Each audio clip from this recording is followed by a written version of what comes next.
Well, good morning. My name is Philippe Citroën. I'm Director General of UNIFE, the European Rail Supply Industry Association. I'm very happy to welcome you to this event of the European Year of Rail. This event is called Skills for the Rail Supply Industry, 2 points, adapting, training and attracting talent. I would like to thank you for being here with us. I would like to thank the keynote speakers who have accepted to spend 1 hour and a half with us. And now I give the floor to Chris Jackson, our friend who is the editor-in-chief of Railway Gazette. So Chris Jackson, you have the floor, and thank you again for accepting to moderate this meeting. So see you later, and thank you very much for being here. It's a real pleasure to be with you. So the floor is yours, Chris. Thank you very much, Philippe. This is clearly a very significant issue for rail generally. And the Railway Gazette has been following for many years, so it's a great pleasure to have the opportunity to join you. Yes, skills and talents for the rail industry. The rail sector has got a lot of opportunities opening up in the next few years.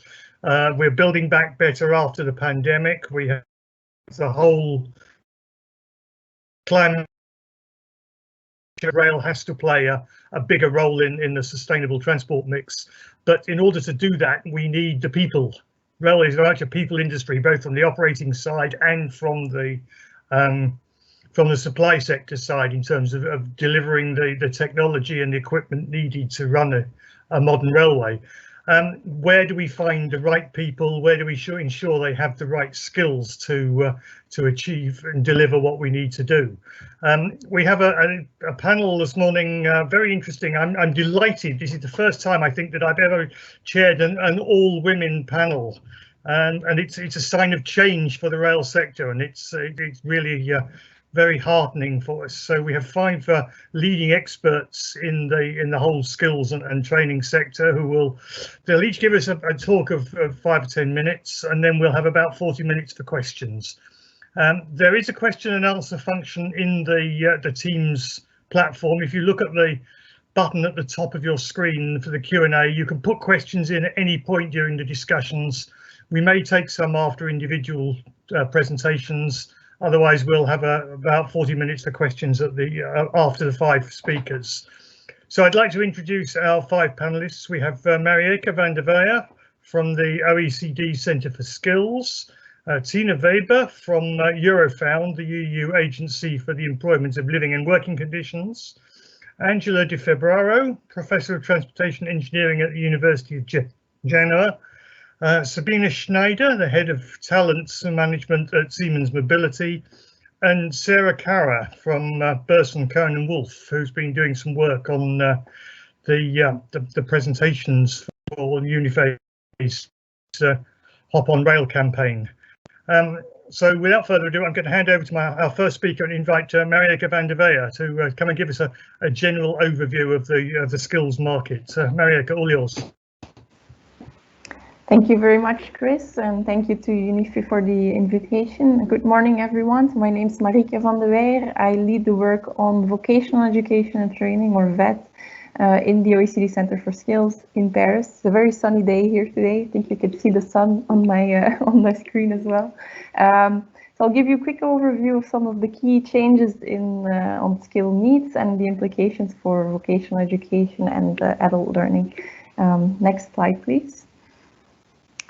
So some of the key trends we generally refer to as the mega trends at the OECD, because they're trends that we see happening in all of the OECD countries.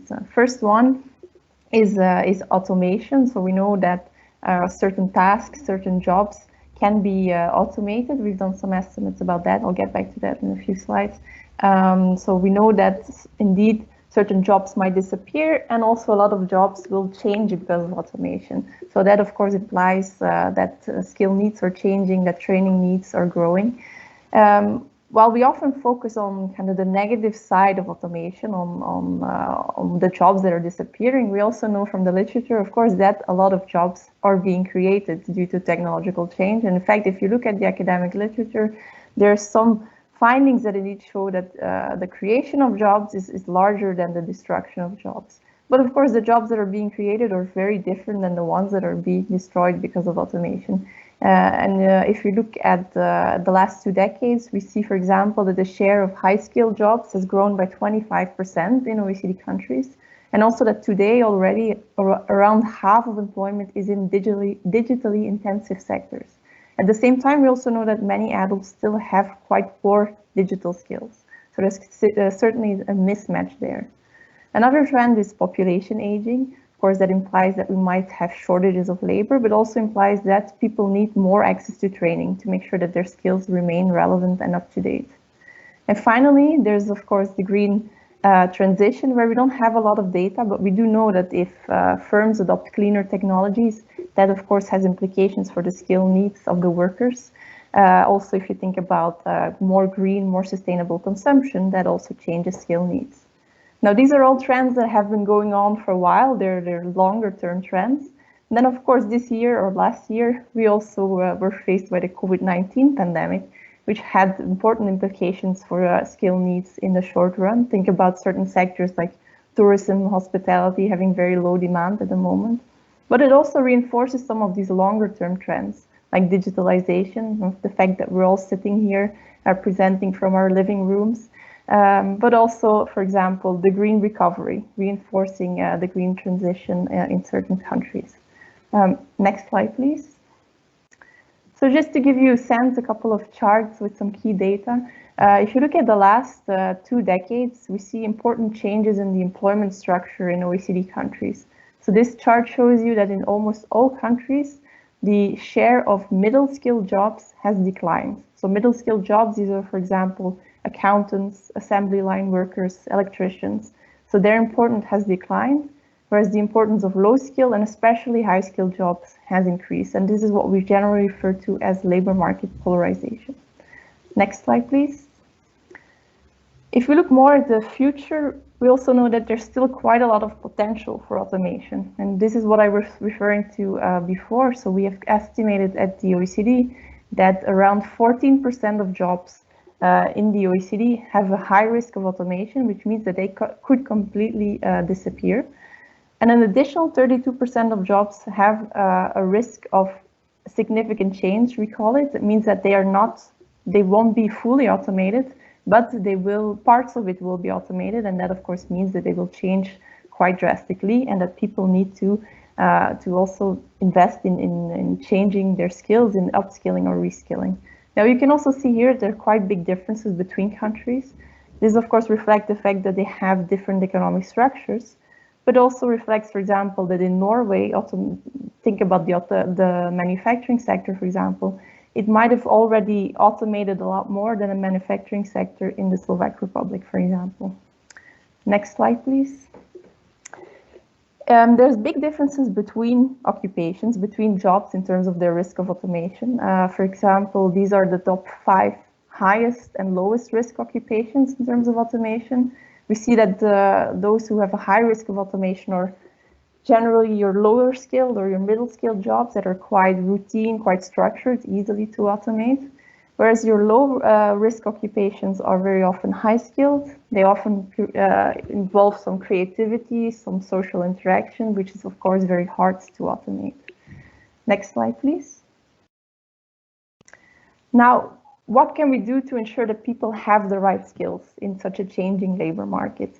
Now, we have to adapt our initial education system, and here vocational education training can play an important role, because when vocational education is well designed, it has very close ties with the labor market, and it therefore is able to also adapt its program, its curricula, its offering to these changing skill needs. And we've done some work at the OECD last year to look at the labor market outcomes of graduates from vocational education, and we see indeed that they have very good employment rates compared to those who have a general degree. And in some countries with very strong systems, they also have, their outcomes are as high or as good as those who have a tertiary education degree.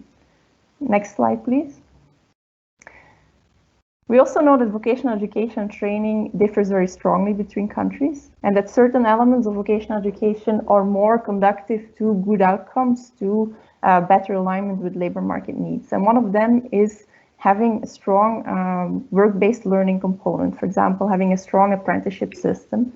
If you look at the OECD countries, you see here in this chart the share of students who are in work-based programs, so the dark blue part of the bars. You see that still in many countries, vocational education is purely school-based, whereas there are some countries like Switzerland, Germany, the Netherlands, where students spend quite a lot of time in the workplace, where they are able to develop those skills that employers are indeed looking for, and they have stronger school-to-work transitions. Next slide, please. Now, it's not only important to look at initial education, because a lot of the people who are affected by these changes in the labor markets are, of course, those who are already in employment. So we also need to think about how to upskill and reskill those workers, those adults who are already in the labor market. Now, if you look at our statistics on participation in training, you see that around 4 out of 10 adults participate in organized training activities in a given year. So that's relatively low if you think about it. And in fact, big differences again between countries. So you see, for example, in Turkey and in Greece, it's less than 20% of adults who train in a given year, whereas in New Zealand and in Denmark, it's as high as 60%. What we also see in all countries is that certain groups participate less in training than others. And this is, for example, the case for low-skilled adults, which is, of course, a concern for policymakers. Next slide. So what can we do to make sure that our vocational education and learning systems are better equipped for the future, or better at equipping people with the right skills?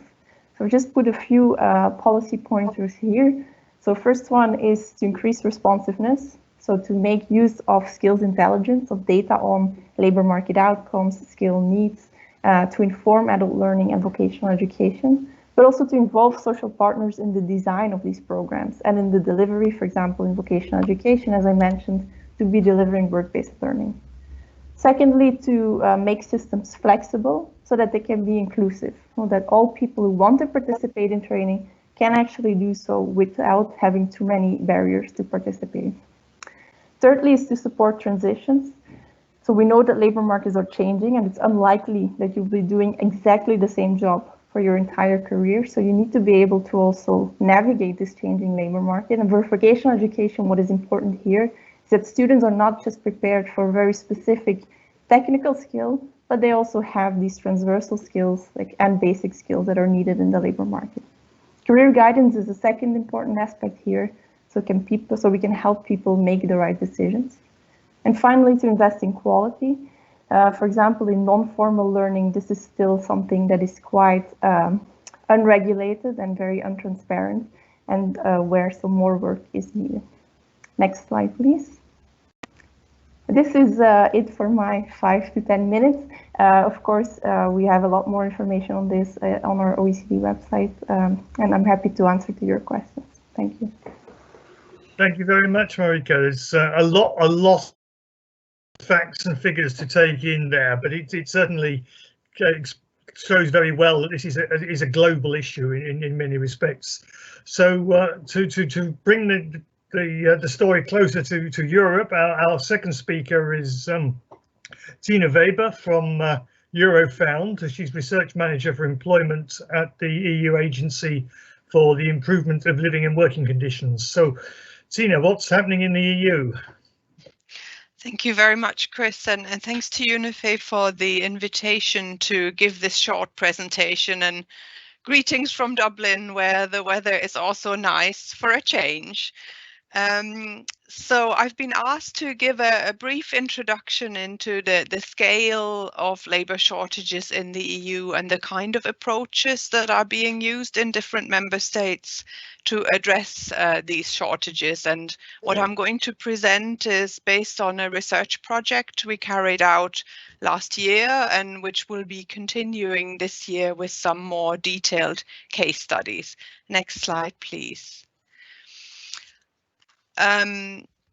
It was before the pandemic that there was a particular interest in addressing the issue of labour shortages. Eurofound has a tripartite board structure with governments, trade unions and employers' organisations represented, and they were very keen for Eurofound to carry out work in this area.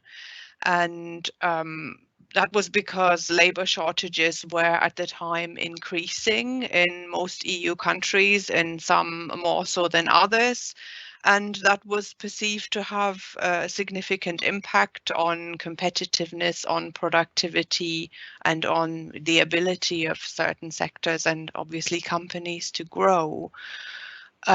While there has obviously been a change over the last 12 months with rising unemployment in some sectors, this problem hasn't gone away by any means. And in fact, in some of the sectors where there were labour shortages prior to COVID-19, these shortages have actually been aggravated by the pandemic. And I'm talking here primarily about the health, the care sector, but also the ICT sector, where we've actually seen employment grow across the EU. And the mega trends that Marijke has already described will in future make this issue even more important as we transition to a more digital and carbon neutral economy. So what we found interesting actually as we started the project was that given the importance of the issue, there isn't actually an agreed definition of what labour shortages are.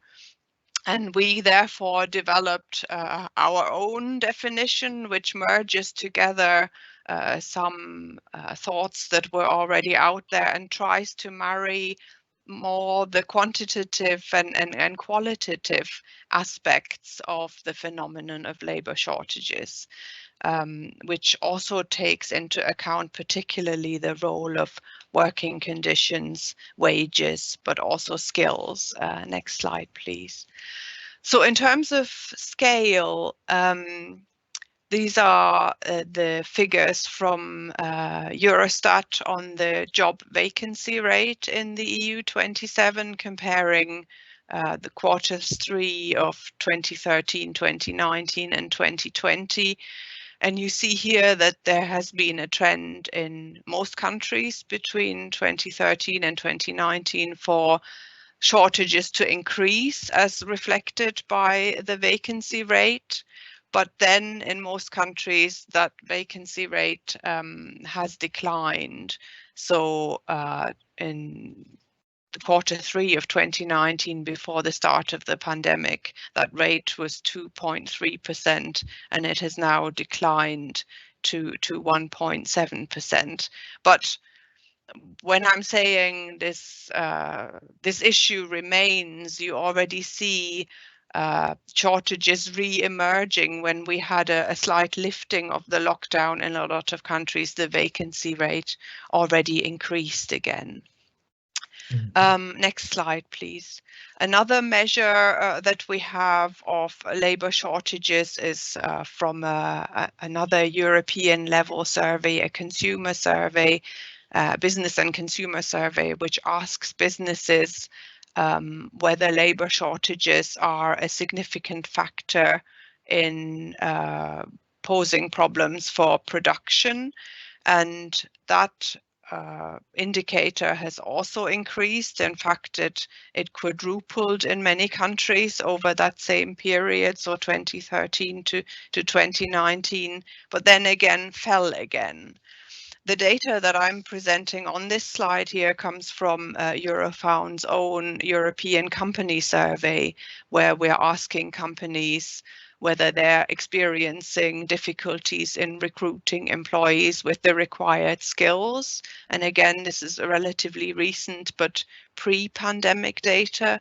And you see that in most countries, over 50% and sometimes even 90% of employers say they're finding it fairly difficult or very difficult to recruit people with the right profiles.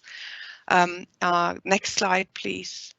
And here I'm giving a comparison between the manufacturing, construction and services sector in terms of labor shortages as a factor limiting production. And you see again here from 2013 to 2019, this relatively steady increase and then the drop off due to COVID.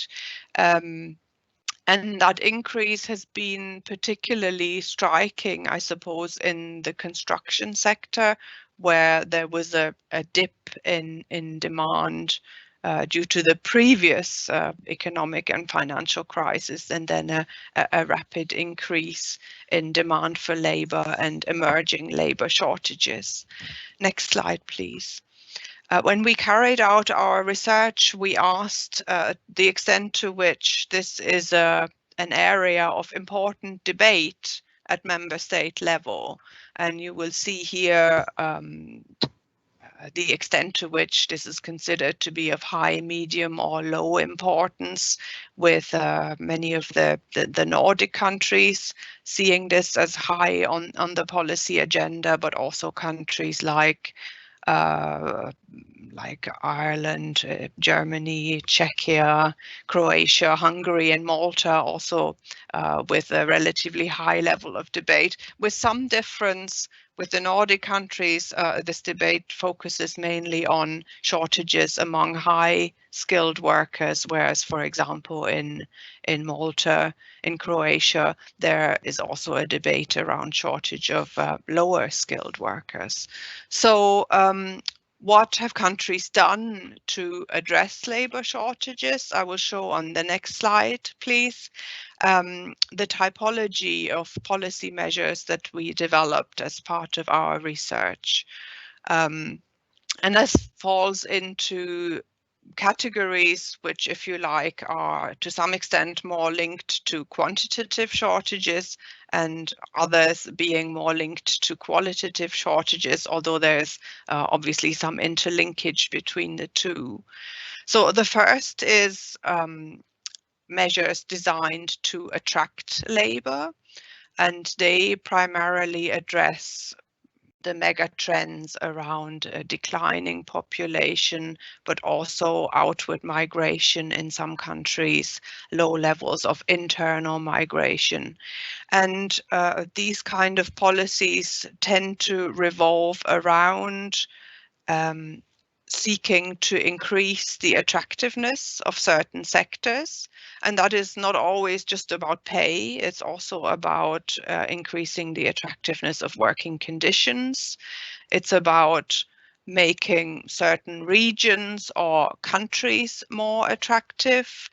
It's about, obviously, active migration policies, with some countries and companies indeed actively seeking to attract workers from within, but also outside the EU, and how those migration systems work in different countries. But it's also about improved recruitment strategies at the company level.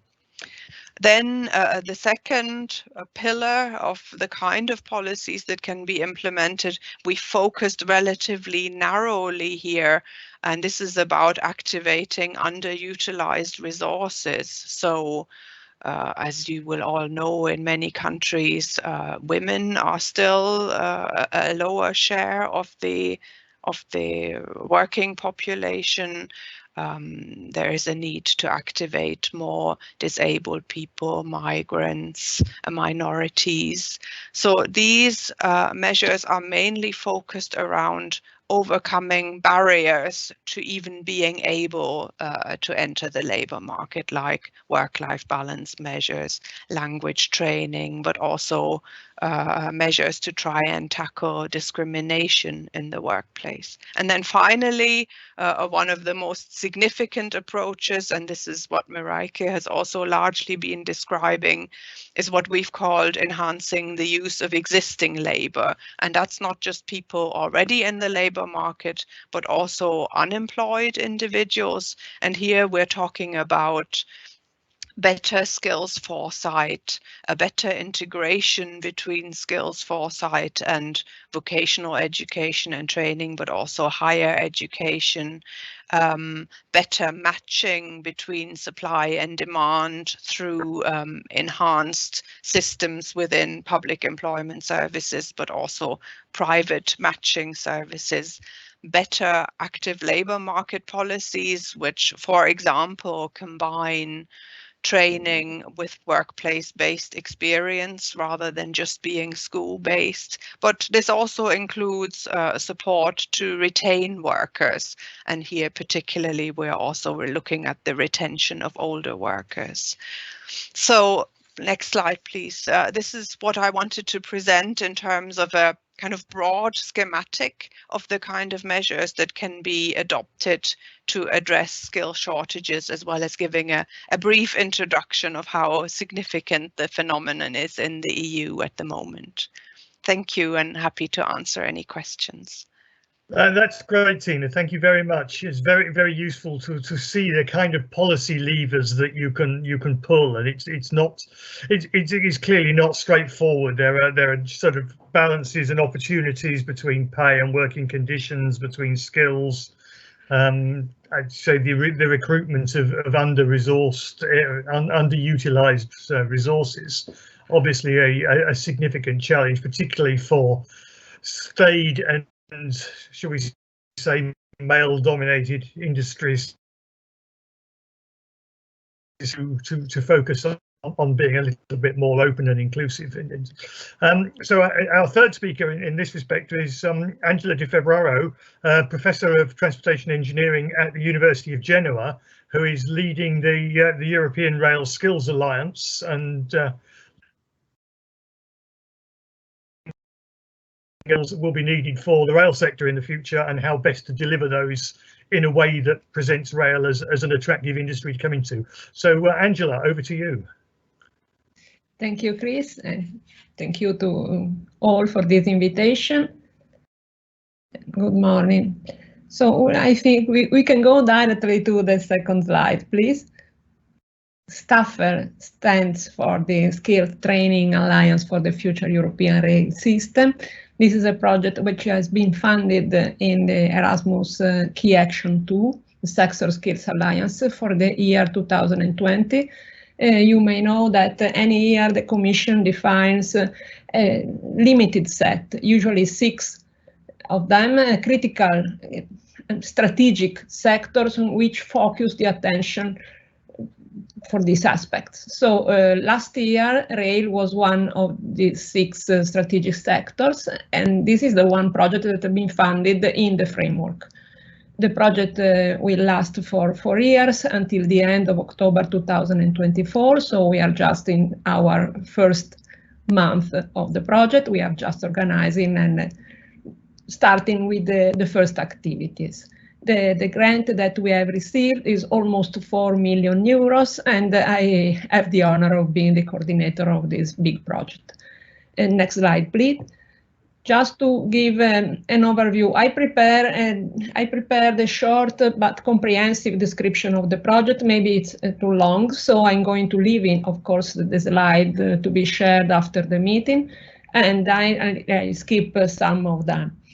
So just to give you the idea, the Sector Skills Alliance are a key action which the Commission has called Cooperation for Innovation and the Exchange of Good Practices, which has 2 kinds of measures. You can see Lot 1 and Lot 2. The first one is just devoted to design and delivery of vocational education and training. And the second one is going also to implement a new strategic approach called Blueprint for Sectoral Cooperation Skills. Staffr is a lot 2 action and as such as to cover both the sectors, so lot 1 and lot 2. The key feature of any sector, next slide please, sorry. The key feature of any sector skill alliance is to respond to identify skills gaps and needs and develop common transnational training contents for some defined, selected occupational core profiles. And of course, this goes with teaching and training methodologies, sometimes new ones.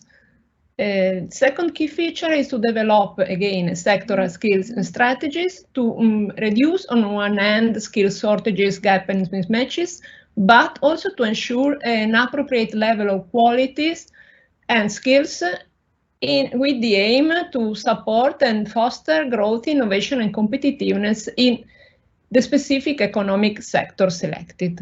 And last, but we know that it's not the least and we are obliged in our activity, we have to focus on digital skills and also skills for sustainable development. We know that the sustainable development goals are an overarching concept for any activity we are going to develop now and in the near future. Next slide, please. I'm trying to speak faster. Maybe I have to slow down a bit. So just to give you the idea of the consortium, it's a big project. It's also big in the number of partners that are 32 and are coming, of course, from the different subsectors of the rail sector. You know that it's quite a fragmented one, and the scope, the aim of integration is one of the major objectives of this project. You can see that the partners come from 13 European countries. We have also 14 associated partners. Well, in the next 3 slides that I am going to skip, but we can go through them, and they're just the list of the partners, the first 2, and the third one is the list of the associated partners. Of course, I'm leaving the slide, as I said before, that after the meeting you can go and see them. You can go to this. So, going into details about rail. So what this blueprint for rail supply and transport industries is intended to do? Well, we like to design a new, it has to be new, strategic approach to the rail sectoral cooperation, which is going to address specific issues. First one is the technical engineering skills required for manufacturing and rail products and services. Then the second side, the other side, technical engineering skills required for rail operation, maintenance and infrastructure management. So we have the 2 words coming together in the rail sector, and again under the umbrella of the ICT skills, which are related in this case to the use of digital technologies in the manufacturing of rail product and digitalization in rail transport. Of course, the mega trends are present also in this sector. So again, digitalization and automation are the mega trends also for rail transport and for transport in general at large, of course. We can go to the next slide, please. Which are the specific objectives? So as I already said, to develop a sectoral skill strategy, of course, to foster the growth of the rail sector, to identify some relevant at the moment occupational profile that need to be revised, or maybe some new occupational profile that need to be created, of course, with their specific skill needs.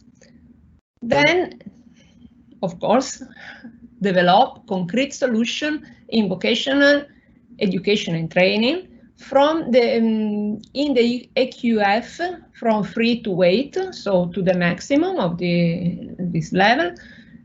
Develop as well a solution to promote mobility of both students and staff. The period is not the best one, but we hope that could improve in the future, and promote, of course, the attractiveness of the sector as a career choice. And then I have no time now to go into details, but there are specific issues to be solved for the sector.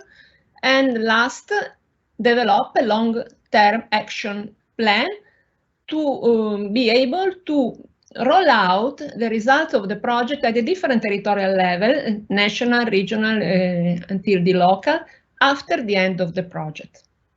Next slide, please. Just a quick look to the structure, to the design of the project. We have 9 work packages which correspond to, which have been organized in 3 different phases. Of course, all the project has the main objective of guaranteed on one side and integrated on the other side, the different perspective of the different actors of the sector. So the operators, infrastructure manager.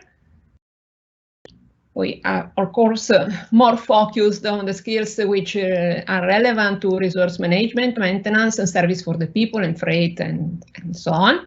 Suppliers, who again, naturally are more focused, but not only, of course, on technologies related to signaling, rolling stocks, telecommunication, and so on. And third part are the educational institution at the different levels, because we have secondary school and university institution that are more focused, but again, not necessarily only, on the teaching and research capability for the rail sector, or in general, at the more general level. We can go to the next slide, please. Just a few words about these 3 phases. The first phase is the skills identification phase, which of course is devoted to define a unique, and this is a very important aspect, a unique methodological umbrella, the view for the future rail sector and the relevant skill identification. I mean, of course, unique in the sense, unique means that all the actors share the same common view at the end of this phase. Next slide, please. Second phase is the skill identification. Sorry. Second phase is the mobility development, the design and the implementation of the mobility and training programs. And of course, this goes, the title explain what in this phase we are going to do. I'm trying to go in fast, sorry, to go fast. The second, next slide, please. And the third phase is the one in which we at last define and implement the rail sector strategy. Of course, this phase is intended just to develop that long-term rail sector strategies that I have mentioned before. So to include and make the result of the project useful after the end of the project, also after the end of the project. And we can go to the next slide, please. Just to give you the picture of the structure, you see that there are 2 activities, 2 work packages during all the project, which are, of course, the packages related to the policy recommendation and dissemination, which is a point of paramount importance, of course, and then less important for the result, for the dissemination and the spreading of the word about Stafffair, but very important for us who are working in the project, is the project management and quality assurance activity. Well, I think that my time has ended. We can go to the last and final slide. Of course, Stafffair is participating, as today we are showing in the European Year of Rail event. And of course, we are going to exploit any chance that we can have during this year to spread the word about our project and increase the visibility of this project that has just started. I don't know if I am too long. Sorry, I can apologize in advance, but I finished, and thank you again.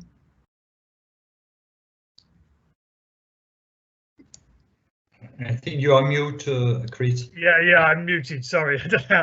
Thank you. Thank you very much, Angela. Yes, we're doing our bit for dissemination this morning, actually, and there's as a quick plug, there's an article coming up in the April issue of Railway Gazette about Hop on Rail and STAFO and the whole training and skills issues. So hopefully that will get the word out a little bit more as well. I think it's time for a view from the front line, from the companies who are actually playing in this in the rail sector and having to face these skills issues on a day-to-day basis. I'm interested to see that Siemens features in several of the STAFO Works packages, so it's highly appropriate that our next speaker is Sabine Schneider, who is head of talent management at Siemens Mobility. He's got a footprint in lots of different countries and I guess lots of skills issues. Sabine, you want to tell us a bit more? Thank you very much, Chris, for this introduction, and I'm happy to be here, and greetings from Munich. We still have a little bit of snow, but sunny, and spring is already coming. So I would like to share some perspective from a company, in this case a supplier company, and I'm also happy to be part of the STAFO project and work very closely with Angela on the different topics of skill management. So in Siemens Mobility, we roughly hire 5,000 people a year, and we do it globally. And if you ask me, do you are facing big problems to acquire these people, then I must say, no, not really, maybe yet, but for the time being, at least we are okay.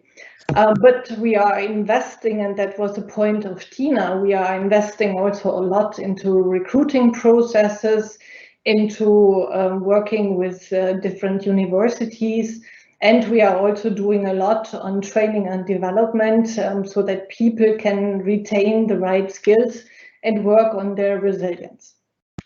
So, but of course, we are also struggling with maybe 2 handful of different occupational profiles where we might all face difficulties. So these are more the experienced technical profiles where we see problems coming up on the market and doing hard to find good people. And secondly, we are searching also for digital talents. And I assume everyone, not only the rail industry, is currently searching for digital talents, and therefore those people are really rare in the market. But all in all, we are not yet facing a major gap. What we do see, and here we are quite the same as any other industry, is that we have to work on our workforce. So here we clearly can see that with all the transformation coming up, with the change of business model, with the change of portfolio, with the digitalization kicking in into processes, we have clearly to reskill and upskill people and help people to transform from the one job to a next one. And this is something where we are not different than any other industry. So working in a multi-industry company like Siemens, we have our sister businesses like automation, like healthcare, like energy, and they are all currently doing the same. And this is definitely a homework for any company that needs to be done to keep people resilient and relevant. So when we were addressing the topic of attraction, I think stepping into the rail industry 3 years ago, I'm still quite impressed that so many people think that we are so traditional on the one hand side, and with this we are maybe not attractive. Personally, I must say I don't see it. So we have really 2 strong arguments in our hand. And the one argument is passion and the other argument is purpose. So let me speak about what I mean with passion. So if you observe small children, they like to play with trains, and they can spend hours and hours on playing and driving around these little toy trains. And I guess every one of you knows at least 2 or 3 adults who has, even as an adult, a toy train set at home, even maybe an entire room where they build up the landscape. and build different routes for the train stations, tunnels, whatever you can think of. So this shows very clearly to me that train is something very emotional. And we have to play a little bit around with this emotion and make also show also that trains are something that really can provoke emotions in people and is very much attractive to a broader population of people. So therefore, I think we have to use this argument in a better way. And here we can learn also from other industries where they have used the emotions to be more attractive in the market. And let's take, for example, the automotive industry. So the second point is the topic purpose. So just put yourself in the shoes of someone who is today 15, 16, 70, so the next generation to come. All these people are the generation of Friday for Future. All these people are grown up with Greta Thunberg. They want to do something good for the society. They want to do something good for the world. They want to work on sustainable topics. And this is definitely something that the mobility industry can provide to society. So these generations are rejecting possession. They want to have some sharing concepts. And who could ever be better in this than the rail industry? So here we have another strong argument that we can use to attract people. And I think what we need to do is just getting better and rethink our own image in the market and how we can display that in a better way to attract more people and with this also gain more skills. But nevertheless, we have also to do our homework and work on the skills of our own workforce and help people to transform. Here, I'm very happy to be part of this Stafffer project because this is not an easy piece of cake.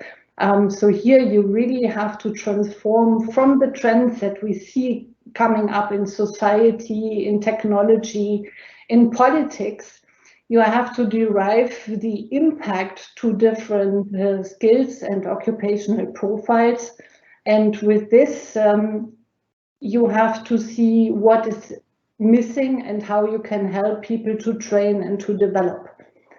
This is not easy, and I'm very happy to do that in the course of the Stafffer project, where we go join forces to work on this topic and create that framework that Angela was talking about. So this is my perspective more from company side, and I'm happy to share more if you are interested. Thank you, Chris. Well, thank you, Sabina. That's a very, very helpful overview. I totally agree with your comments about the passion of people who love trains from an early age. I mean, if you just look back over my career as well, it's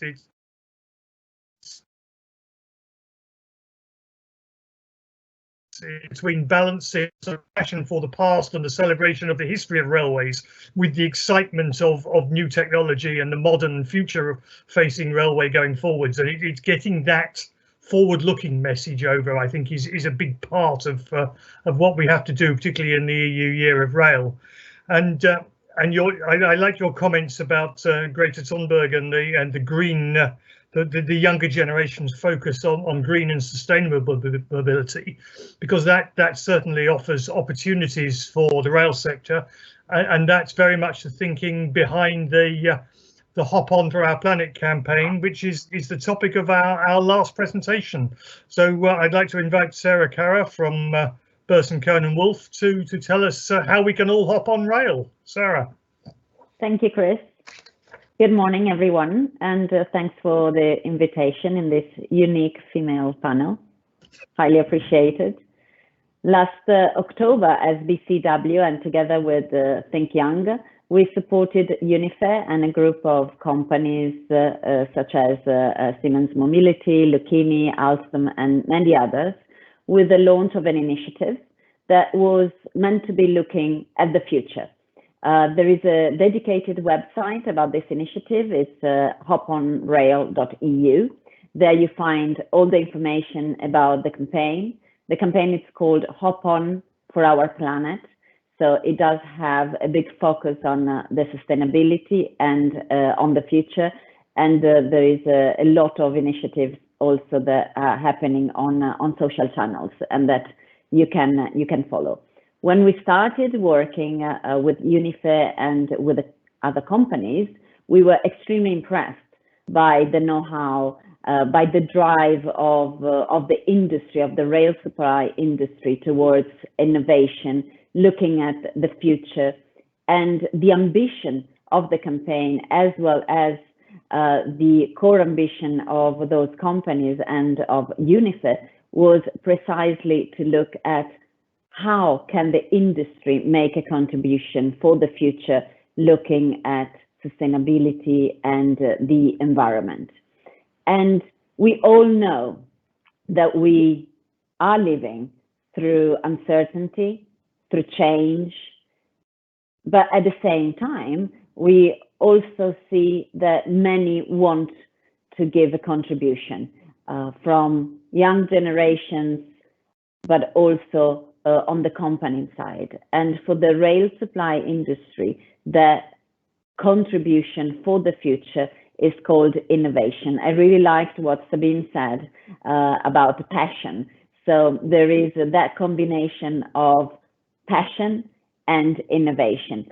And these are the thematic areas of the European Year of Rail and obviously of the European Green Deal. So we are looking now into what the rail supply industry wants to do to contribute for the future, and in specifically how they can help address climate change. We all know already that rail is one of the greenest mode of transportation. What probably we don't know yet or fully is how much that industry is already doing for the planet, how much it's contributing to the European green recovery and the Green Deal. And while the industry is doing a lot, there is though an inconvenient truth that we need to face, which is the skills shortage. And this is what we are discussing today, the fact that we do not have enough people with the right background, with the right academic education to join that industry. In particular, there is a shortage in science, engineering, and math, and this is valid especially among women. And this was the objective of the Hop On for Our Planet campaign. So when we started from asking ourselves, how can we attract more people, more skills into the industry that is moved by passion and is moved by innovation. But how can we put that industry, our industry, in the minds of the next generation? And we started this campaign with listening, with a listening exercise, with a survey.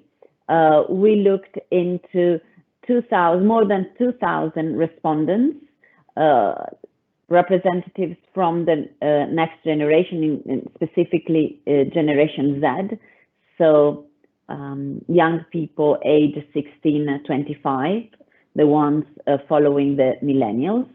And we look in particular at 6 countries: France, Germany, the Netherlands, Italy, Spain, and Poland. And what we saw has been pretty encouraging for all of us here today. The survey shows that Generation Z is ready to hop on rail and have a career and studies related to the field of sustainability and make a contribution and give a contribution to the planet. Specifically, if we want to look at the results, everything is obviously available on the website. You can see the European data, but also the local data. What we would like to focus today is 3 main findings of this survey. First of all, the fact that 3/5 of Generation Z in Europe are willing to change their transportation habits to practice sustainability. So it's not just about a passion. Obviously, it's a passion, but it's a passion that has a cost sometimes. But we can see that the next generation is willing to change their habits, to give a contribution. Second, they also call out governments and leaders. They want to see more from authorities to contribute to sustainability, and in particular looking at research and development with the focus on zero carbon technology, on top of obviously improving the affordability of rail journeys, because obviously if this becomes more affordable, you will have more people doing it. And thirdly, and this is what really encouraged us while we were working on this campaign, the fact that there is a high interest, as my previous colleagues in this panel said, of having a career and studies that have a sustainability angle. And this has been especially valid for women in STEM. And this is a great news, because at the end of the day, as everybody here was saying, the rail supply industry, the rail industry is already practicing sustainability, is already investing a lot on sustainable innovation, green innovation. So it's probably a matter of communicating more in order to attract talents, in order to address the skill shortage. In the survey, obviously, we ask many questions, broader questions, flexibility, work-life balance, career, salaries. All this were also very important for the next generations, but this doesn't come as a surprise. The world has changed. The job market has to change with the world, and obviously the expectations of the next generations are towards more modernity. So obviously for an industry that could be perceived as traditional, all these things have to be addressed. But on top of that, by putting a focus on what the industry can offer in terms of purpose and contribution, will also be a key factor in attracting talents. Because we have seen that. We have seen that already for a few years. This is the Friday for Future generation. They do care about purpose. They do care about corporate citizenship. And the industry has to communicate that, has to show that face to the new talents, to young people, because 2/3 of them are interested in joining a company that plays a role. So one of the things that we did with UNIFE and with the company supporting Hop On for Our Planet was to create also a website that gather all the vacancies that exist. This is just a snapshot, what you can have on hoponrail.eu, but essentially young people can look at what is available in their country or across Europe, and therefore hop on for a career in rail, that can make a difference, not only for the individuals, but also for our communities. Thank you. Thank you very much, Sarah. Very thought-provoking stuff there. I fear, very good to see the result for the proportion of female STEM candidates, but I suspect that's quite a small pool at this stage. I think we need to grow that pool a bit bigger, but certainly catch them while we can. And one comment, you said this is a unique panel of having 5 women. It may be the first all-woman seminar that we have, but I certainly hope it won't be the last. And I'd like us to get to the stage where it's just unremarkable, and it's not even a point of comment. I think we're some way to go, but we've at least we're making a start. Cannot agree more on that. Thank you. Yeah. Can I remind the viewers the question and answer stream is open. We've had 1 or 2 questions coming in already, and I've got a few to pose to some of the panelists. So please put your questions in now, and we'll throw the floor open. I will address these questions to individuals, but any of the panelists are welcome to chip in with their responses. And I'm actually getting, while I've got you on the line, Sarah, as I start with, one question that's come up is, how do we make rail resonate with female workers? How do we widen that pool, as we were talking about? The survey shows that there is appetite, and when there is appetite, we need just to feed it. So it's obviously that Hop On for Our Planet campaign was an attempt. It's a great initiative, but we need to nourish it. We have a website, our initiative, we are on social channels, but obviously we need also to be local, to be at universities. Despite what happens in the job market, we all know that female are the majority at universities. So why not going there? Why not showing what the industry can offer in terms of work-life balance, in terms of package attractiveness, but also in terms of positive contribution to the communities. So being out there, be vocal about it, use role models. We did show, and there is a sample of it on the website and through social channels, a lot of testimonials. So people like Sabine, who can say it, I joined 3 years ago and I love it. And this is what also attracts people, role model. Absolutely, and I think the work of organisations like Young Veranderen and Young Rail Professionals, the young people who are already in the industry, who are going out and spreading the word and mentoring, encouraging people in. I think the young people, talking to young people is as important, more important than people like me who used to be young once, shall we say.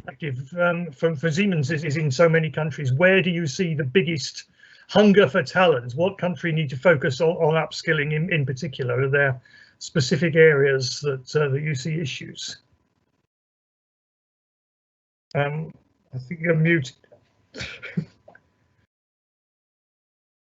Thank you, Chris, for the question. So I have spent before I joined Siemens Mobility, I have spent my 4 years before in Singapore and got a bit the flavor of Asian culture. And I clearly must state that the hunger for talent and also improving the talent situation is something that is taking a big room in Asia and is super important.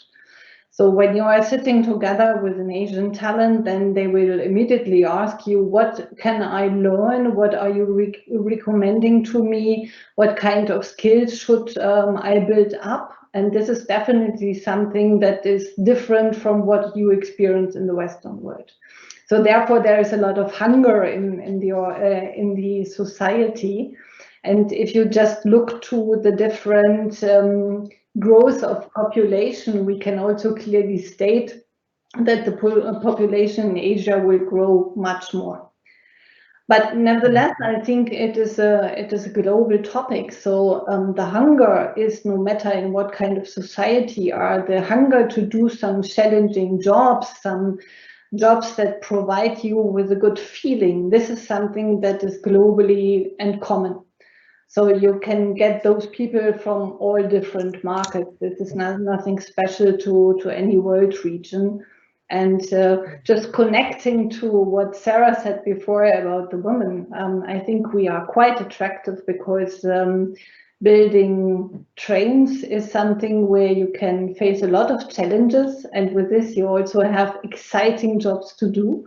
And we have a small network of women working in Siemens Mobility, and if they talk about their current and daily work, then you are so inspired. So therefore, the idea is great to bring those people forward and make them show our industry.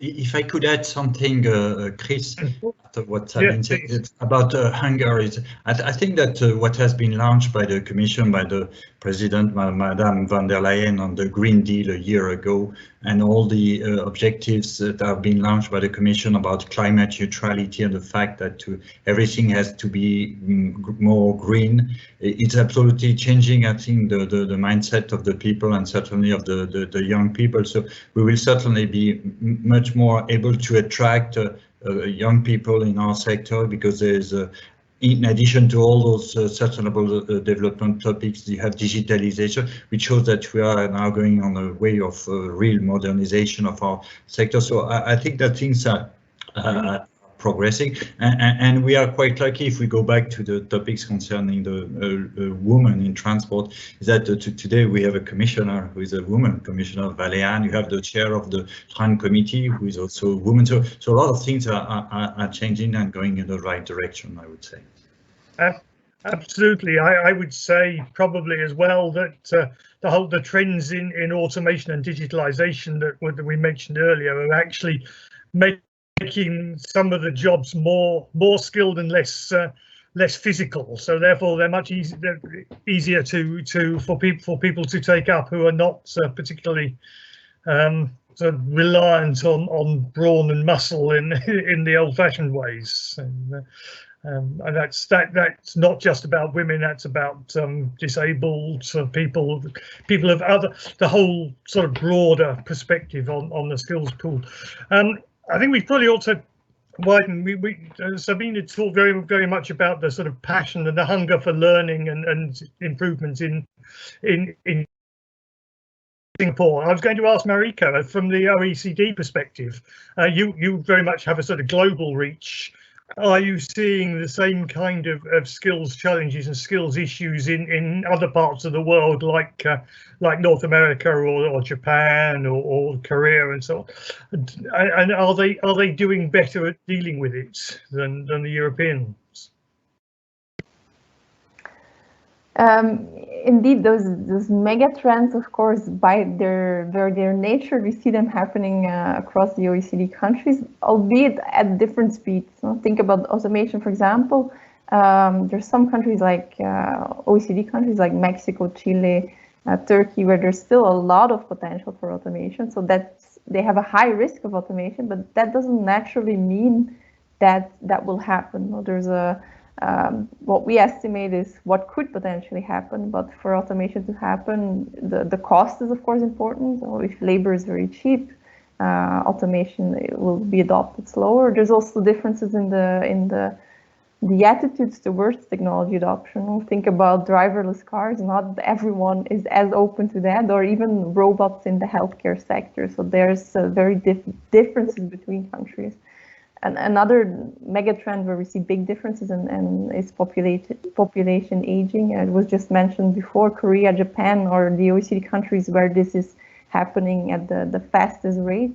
And in Japan, this already has quite big implications. If you look at the healthcare sector, they have very big shortages. And of course, now with the pandemic, this has been even, the situation has worsened. And if you look at what they've done, and you clearly see some of the policies that Tina mentioned, so they are relying more on migration, they have improved working conditions in the health sector, but also, and something that we don't see in Europe as much, they are looking at care robots to really help them out in that sector. So in terms of the responses, we know all countries are putting effort on lifelong learning. That's not only something we see in the EU, but it remains difficult to put in practice in all countries, I think. You've seen, for example, the US, Canada, New Zealand, they have quite high participation in training, whereas in Japan and Korea, it's a bit lower than in the EU on average. But they all still struggle in getting kind of the lower skilled, for example, on board, to getting older workers on board. So that's a challenge that we see coming back everywhere. And one last challenge that I think is worth mentioning is also that we see that in many countries, people are less attached to a single employer than they were in the past. In the past, you would often work for the same employer for very long. Now we see people moving jobs, or also a lot of people on temporary contracts. That means that they can no longer fully rely on an employer to provide all of the training. And for example, in Japan, coming back again to Japan, that is quite a challenge because they really have this history of lifetime employment. So you work, you leave school and you go to an employer, you stay there forever, and they provide the training that you need. And that is really slowly breaking down, I would say. There's also already a large share of workers who are not in that system. And in fact, their adult learning system hasn't really adapted to that. So there's not a lot of opportunity, not a lot of support for those people who want to train on their own. So in general, I would say very similar challenges, but all countries have their own specificities, of course. Thank you. Thank you. Yeah, I remember some years ago, there was a lot of talk about skills passports and having kind of mutual recognition of learning and skills for this more mobile sort of workforce. And I don't know how far that's been taken up, and what's somebody like OECD or even Eurofound to that extent can help with encouraging countries and governments to buy into mutual recognition of skills.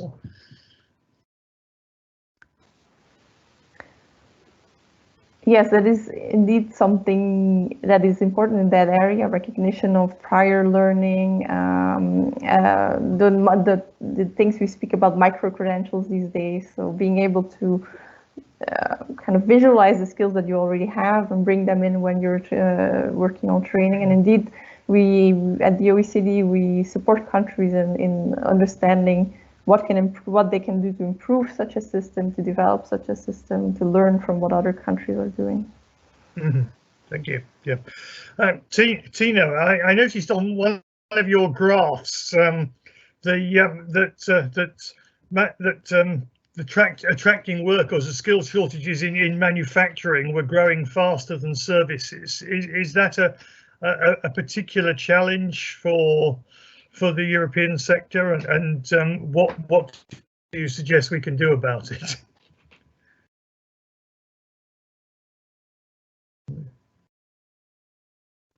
Tina there, or we?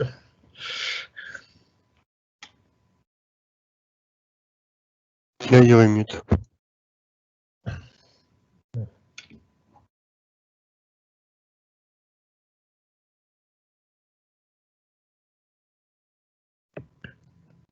Tina, I think you might be muted. I can't hear you. Can you hear me now? Okay. Okay. It didn't appear as muted, but never mind. Yeah, it actually depends on the metric that you use. So if you look at the different measurements of labor and skill shortages, if you look in terms of vacancy rates, it actually appears that as if it's the service sector that has the greater difficulties. But when you look at the metric of employers reporting recruitment difficulties, or considering that labor shortage is one of the main factors hampering production, it is slightly more manufacturing employers that are likely to indicate that. But I think it very much depends on the subsector and, in fact, the occupation. So the European Commission publishes every year a report with the top occupations that are considered to be in shortage. And if you look at the most recent report, I would consider that there are a kind of equal share of service sector occupations and manufacturing related occupations that are mentioned by the most countries as occupations where there are recruitment difficulties. And it, like I said before, it depends very much on you know, whether the working conditions are attractive, but as Sabine said, and Sarah as well, often it depends on, you know, spreading the knowledge about the types of opportunities that exist in different sectors. And it sounds like the rail sector is actually very good at presenting, you know, the whole spectrum of opportunities that is available, and, you know, working with careers guidance and vocational education and training providers to market, if you like, the different opportunities in the sector. And I think that's very important as one of the measures to address skill and labor shortages. Great, thank you very much. Actually, yeah. If we turn to Angela, one of the topics we're talking about is transport and engineering skills. I mean, getting people into engineering courses at university has long been a challenge, I think. Transport engineering beyond that. Do you find problems as a professor of getting people interested? And do we need? I see you mentioning stuff and talking, so looking at schools as well as universities. Do we need to start attracting people younger and you know, in terms of advertising rail opportunities right down the spectrum?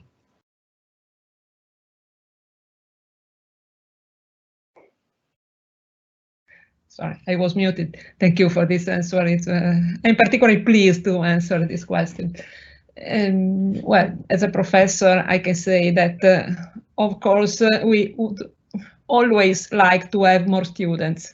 But in fact, we have a stable number of students in our university, and in particular, I'm referring to a master course that we have focused on engineering for transport and logistics. So the scope is a broader one with respect to the rail sector. Then we have some specific courses on rail, but the number is more or less the same. Of course, we would like to increase it, and especially we would like to increase the share of female students in our courses that never reached the 50%, but it depends on the single years. We have come also to a 30%, which was the maximum.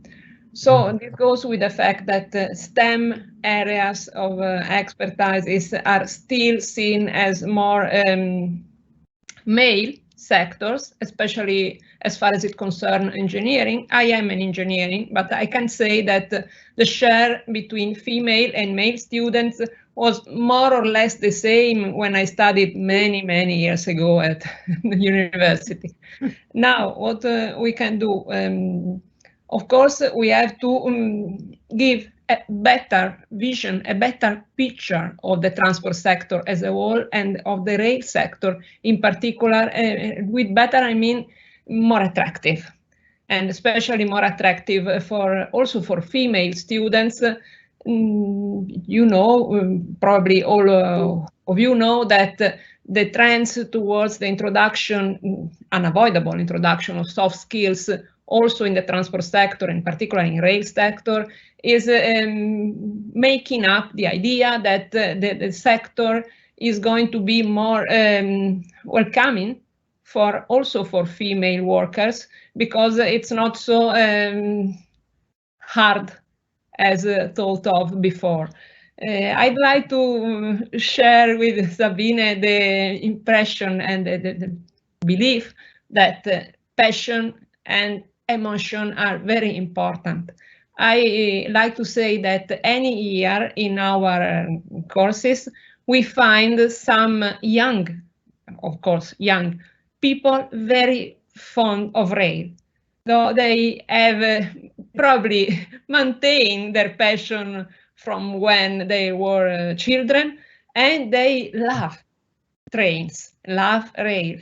I conclude my answer with I recall that one of our students about 10 years ago has put a photo in his profile on a social with his face and near him a new locomotive model. So this is why I think this is an example that speaks by itself.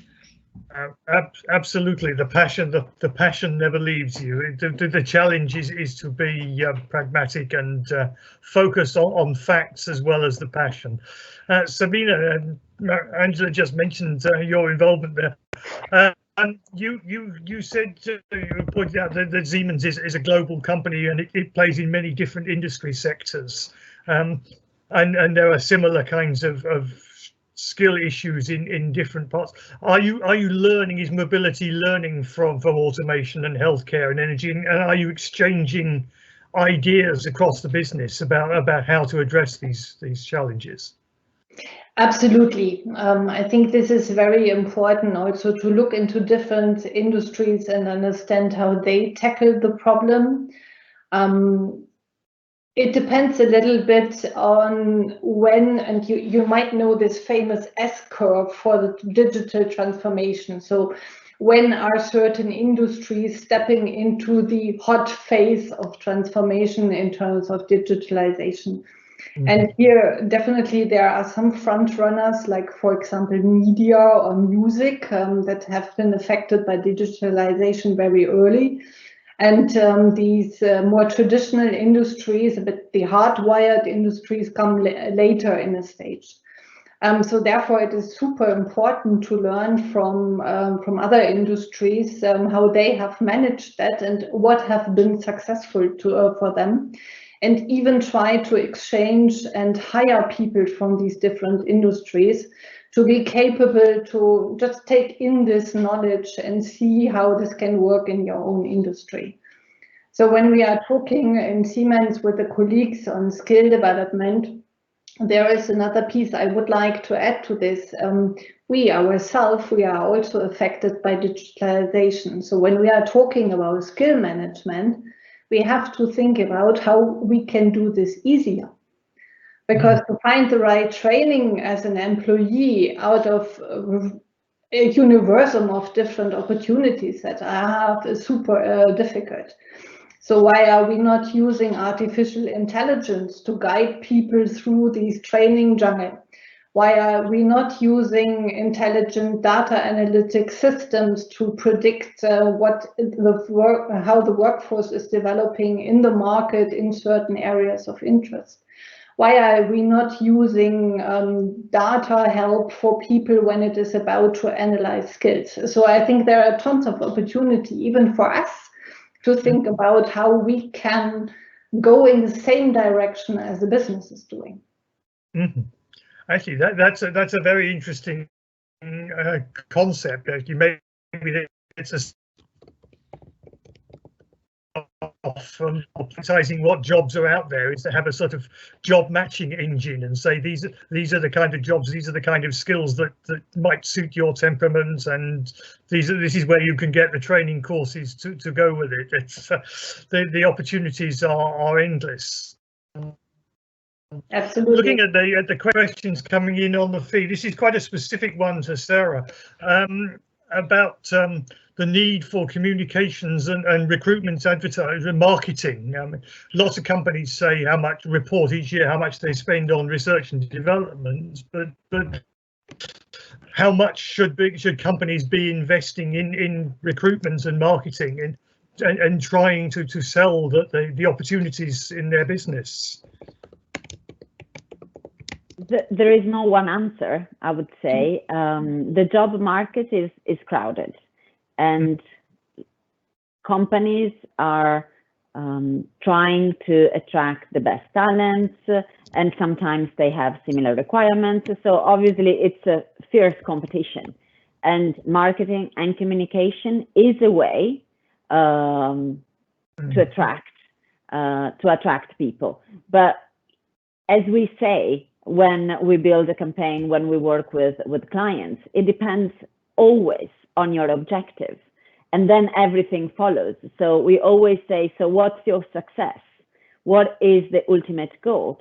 For example, you can have a company that has a specific need in a specific area to attract, I don't know, blue collars in a region. And therefore, the type of campaign you will be doing is a local campaign, very, very targeted, and in comparison with, let's say, the geographical spread will be also the budget needed.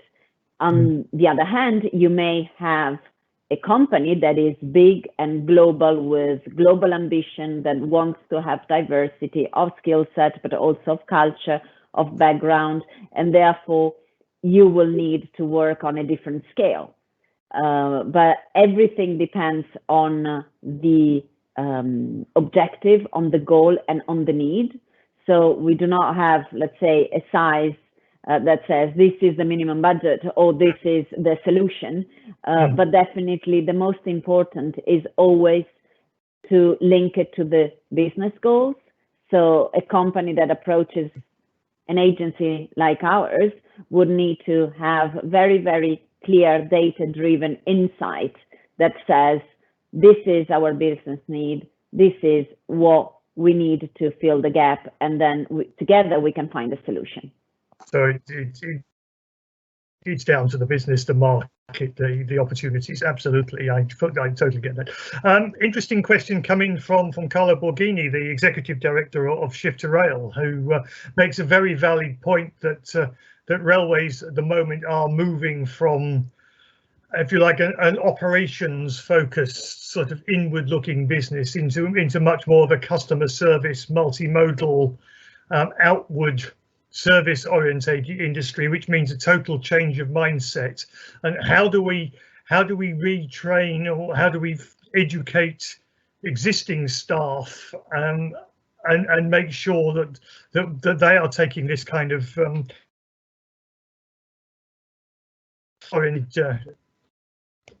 approach and recognise the way that the rail industry is changing?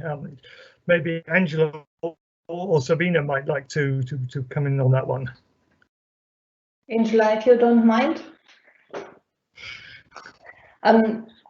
What is important to me, and this is a totally fair point, so our business is changing tremendously, and we have to think mobility in a different way. But it is all starting with the mindset, right? Mm-hmm. So we can talk a lot about skills, but people, and all people, even us, have to understand all what is currently happening is not a threat, it is an opportunity. And we have opportunities to work with a growth mindset on our skills, on trying out things, being open for new things, working more in an agile mindset. This all in all together causes tremendous changes from what we know today. Mm-hmm. But I think it is important that we shake up a little bit the comfort zones and are ready to and open to explore this new world. Mm-hmm. Then we also will seek the opportunities in it. Absolutely, I totally agree with you. I hear too many sad tales of young and open-minded people coming into the industry, meeting some very closed, disillusioned as a result. And I think we all, as a rail sector, have a responsibility to try and encourage new thinking and, as you say, get the message across that this is an opportunity, not a threat. If I may I add? Yeah, of course. So I very much share the view that this. Carry on, please do. Sorry. That we have to get a holistic point of view of the transport system as a whole. And in this picture, I always see rail as the backbone of the system, which has to be a multimodal one, very integrated on the different territorial levels. This was already stated in the 2011 white paper issued by the European Commission. And with STEFFER, we are starting, just as I was saying at the beginning, with the work package 1, trying to integrate in and coordinate the different views for the future of the rail sector coming from the different subsectors, the different communities. The supply, rail supply community is a very important one. The other one is the one of operator managers. Each of us knows the dichotomy, and with the educational institution in the middle, maybe these two sectors. So starting from that, maybe we can have a basis to build on that, the idea that we have to consider the system as a whole, starting from rail, focusing on rail, and then extending, making in contact rail with all the other transport modes. Being the rail, we know, the greenest mode of transport by far, because the rail sector is responsible by 2% of the total energy consumption of the transport sector. So rail is already very green, but we can do more, of course. Absolutely, totally. There's a couple of comments in the feed about getting infrastructure managers and operators to participate more in the whole program. Okay. But I think we're running out. I'm going to have to hand over to Philippe Citroën for some closing remarks. We could go on with this discussion all morning, but Philippe, over to you. Thank you very much to all the speakers for providing us with their views and expertise today. We were very happy to have the views of OECD, Eurofound, the University of Genoa, Siemens Mobility, and BCW. And thank you to Chris Jackson for accepting to moderate again this debate. And I would like to say that we were very happy to have you again with us. So I would like to wrap up our discussion with several concluding remarks. It appears clearly from this very interesting debate that attracting and retaining workers with the right skills is more than ever a crucial factor for the competitiveness and global leadership of the whole rail industrial ecosystem, including all these SMEs all over Europe. We hope that this will be politically reflected in the updated EU industrial strategy that Commissioner Breton will present at the end of April. On our side, the skills challenge was already rightly tackled in the final report of the Commission Expert Group on the competitiveness of the EU rail supply industry, adopted in October 2019. This report concludes that the aging of population combined with a lack of technical skills might become a bottleneck in maintaining the competitive position of the European rail supply industry over the long term. We are very proud as UNIFIL to be an active member of the STEFFER Blueprint, and thank you again to Angela for her presentation today. We are confident that thanks to the support of the European Commission, this project will help the whole sector develop and implement an ambitious skills strategy with concrete actions to address short and medium-term skills needs. And of course, adapting curricula or creating new ones will have to go hand in hand with communication campaign, and we're happy to have the presentation of our campaign, Hop On for Our Planet. And that it's important because we need to raise people's awareness on the career opportunities offered by our industry. In this framework, attracting women will be, of course, a key objective for us. I would like to thank once again our speakers for their kind availability and collaboration. I'm glad to announce that the next webinar organized in the framework of the European Year of Rail will be on digital innovation. It will take place at the end of April. I would like to thank you again, all of you, for having participated in this webinar. Take care and stay healthy and have a nice day, and see you soon let's hope in person. Thank you very much and have a nice day. Goodbye.